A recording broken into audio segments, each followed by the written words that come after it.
Bonjour Hervé Mariton. Bonjour. Et vous avez bien évidemment regardé hier soir Nicolas Sarkozy sur TF1. C'était en quelque sorte son retour dont on parle depuis si longtemps, au lendemain de sa mise en examen donc pour corruption active, trafic d'influence actif et recel de violation du secret professionnel. Est-ce qu'il vous a convaincu qu'il était victime d'une instrumentalisation de la justice comme il l'a expliqué hier ? Je ne sais pas, et je ne réponds pas sur le terrain de la conviction. Je comprends tout à fait qu'une personne mise en cause dans des conditions graves et qui traverse une épreuve réagisse, s'exprime avec les mots très forts employés par Nicolas Sarkozy.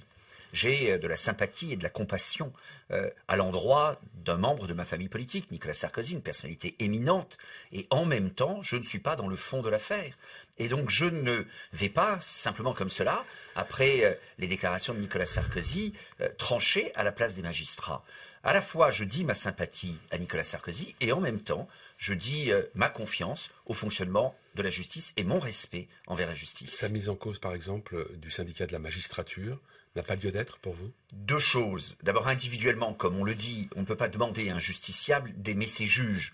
Donc il est normal, en quelque sorte, que Nicolas Sarkozy s'en prenne à ses juges.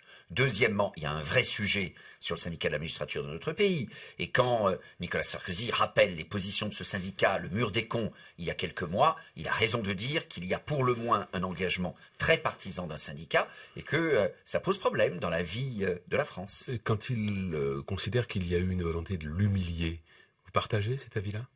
Je ne sais pas si c'est une volonté de l'humilier, mais il est clair que on a en France globalement, et Nicolas Sarkozy le subit, d'autres aussi, un usage excessif de la garde à vue.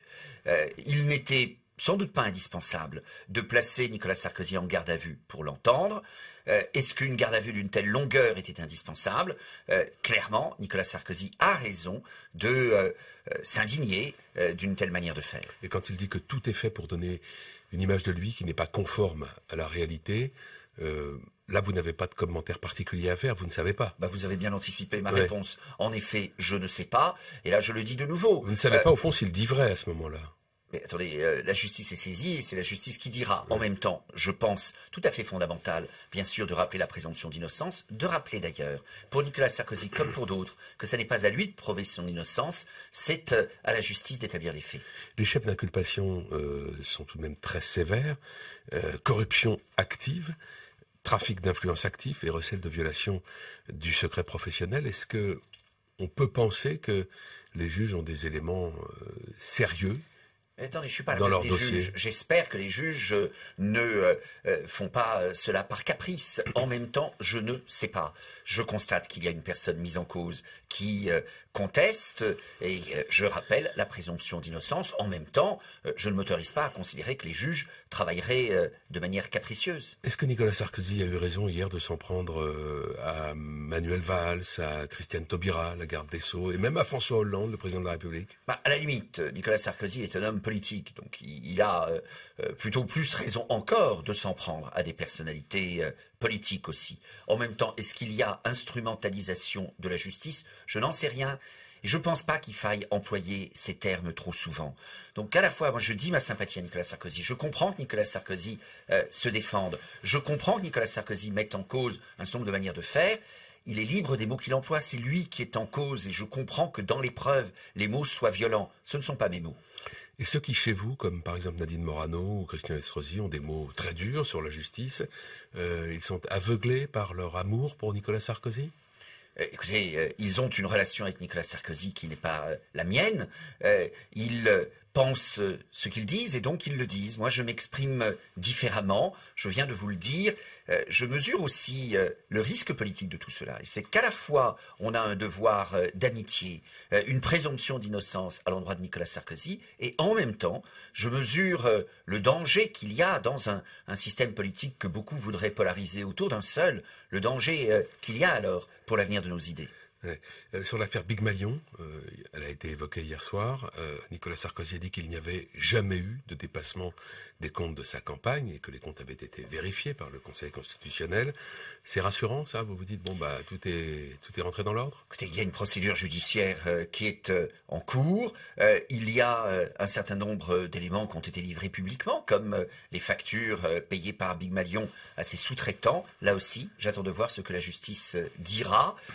Je ne vais pas faire le travail des magistrats ou des policiers à leur place. Avec cette affaire donc de la mise en examen de Nicolas Sarkozy, l'affaire Big Malion, l'affaire du prêt du groupe UMP à l'Assemblée nationale au parti, ça fait beaucoup tout de même pour vous. Vous êtes un parti politique qui reçoit des subventions publiques. Les Français sont en droit de vous demander des comptes. Est-ce que vous ne vous dites pas qu'il peut y avoir un phénomène d'exaspération à l'égard de l'UMP? Évidemment, d'une part, les coups sont rudes et la situation est difficile. Et il y a évidemment des comptes que nous devons rendre. Et ça veut dire demain, je crois que ce travail est engagé aujourd'hui, je l'espère, ça veut dire demain beaucoup plus de transparence sur le fonctionnement financier de l'UMP, sur le fonctionnement de l'UMP globalement. Et vous avez rappelé que j'étais candidat à la présidence de l'UMP. Cela veut dire, pour moi, la proposition, le projet d'un parti beaucoup plus robuste. On a besoin de règles fortes. Prenez l'exemple du groupe UMP. Je le disais, on ne peut pas reprocher à Christian Jacob, le président du groupe, de ne pas avoir respecté des règles qui n'existaient pas pour dire le fonctionnement d'un groupe politique. Eh bien, ces temps sont finis. Le temps où la politique se faisait sans règles ou hors des règles du commun des mortels, ce temps est terminé. On a besoin de règles. On a besoin d'un parti robuste. On a besoin d'un parti qui puisse traverser les époques, succès ou échec à une élection, bonheur ou épreuve de personnalité aussi forte et aussi importante soit-elle. Le parti ne doit pas être polarisé par un seul. Oui, Nicolas Sarkozy hier s'est étonné, s'est même un peu indigné qu'on l'écoute. Peut-on, a-t-il dit, écouter un ancien chef de l'État, quelqu'un qui pourrait avoir demain des responsabilités d'opposition? Comment avez-vous compris cette phrase? D'abord, sur le début de la phrase, il y a, comme je le disais tout à l'heure sur la garde à vue, s'agissant des écoutes, un problème où manifestement en France, trop de monde écoute trop de monde. Nicolas Sarkozy n'est probablement pas la seule victime de ce comportement assez léger avec les libertés publiques, mais il y a là un problème. Et puis il y a ce qu'on appelle les écoutes à filet dérivant, c'est-à-dire on l'a entendu sur d'autres sujets que ceux qui étaient l'objet des écoutes au départ. Je pense qu'il y a un sujet. Deuxièmement, est-ce que l'intention politique de Nicolas Sarkozy lui donne un droit particulier à l'égard de la justice? La réponse est évidemment non. Ensuite, quelles sont les intentions politiques de Nicolas Sarkozy? C'est à lui de les dire. Qu'est-ce que vous en avez compris hier? J'avais compris qu'il avait envie de revenir. Oui. Et j'ai compris que peut-être il s'apprêterait à faire une erreur. Cette erreur, ça serait qu'il soit candidat à la présidence de l'UMP. Première dimension de l'erreur, c'est parce que je suis moi-même candidat. La deuxième dimension de l'erreur, c'est parce qu'il ne faut pas télescoper le calendrier. Chacun comprend que si Nicolas Sarkozy est candidat à la présidence de l'UMP, c'est ensuite pour être candidat aux primaires et à la présidence de la République.